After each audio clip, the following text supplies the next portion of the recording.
maraba ne zuwa tashar Hausa Room 24 TV. Da na subscribe da kuma alamar ƙararrawa domin samun labarai da suka shafi nan gida Najeriya, Afirka da ma duniya baki ɗaya.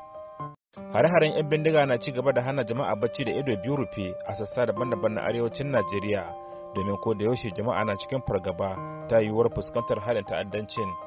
A jihar Sokoto da ke arewa maso yammacin Najeriya, 'yan bindiga na ci gaba da matsa lamba wajen kai hare-hare, suna kisa da satar dabbobi da dukiyoyin jama'a, kamar hare-haren da suka kai a garuruwan da ke karamar hukumar mulki ta Tureta, wanda ke makwabtaka da jihar Zamfara.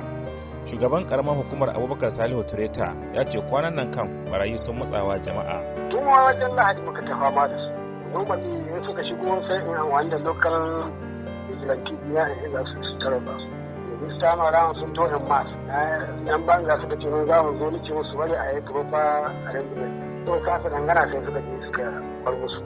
Suka kore su sun ka kore yan banga ta yi sun ka kashe na kashe mu ma dai an kashe su. Daga nan wasu zan abin suka tero gayya abinda aka ce akwai wani duci da muka ce wa dukin hannu sai suka koma nan sun ka haihu kilomita 2 zuwa 3 ka hanka inda wurin suna ganin kai da kai suka dauki wayan wani tsaye daga cikin yan banza da suka kashe suka bugu suka jito an yi musu banna su ma sun rama da wanga mai wayar da sun kare shi abin da ya bi ƙauyukan nan da ka sani inda shanu suke da ƙauyuka da cikin daji suka tara su.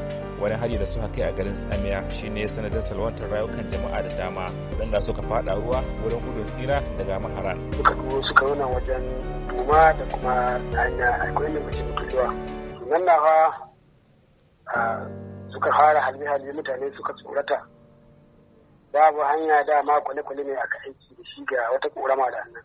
To sai zan abin ɗan kwale-kwalen ya kaɗan mutane mata da yara.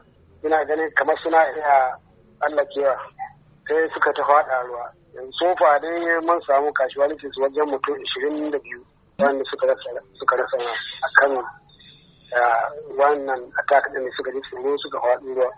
Tuniki alhamdulillah gobe kowa ya aikata shi. Har wayo na zanta da wani mazaunin garin na Tureta, Umar S Makafi Tureta, ya ce hakika ƙauyukan Tureta na fuskantar matsalolin rashin tsaro. Ƙauyukan da suka shiga shekaran jiya sun kama mutum biyar.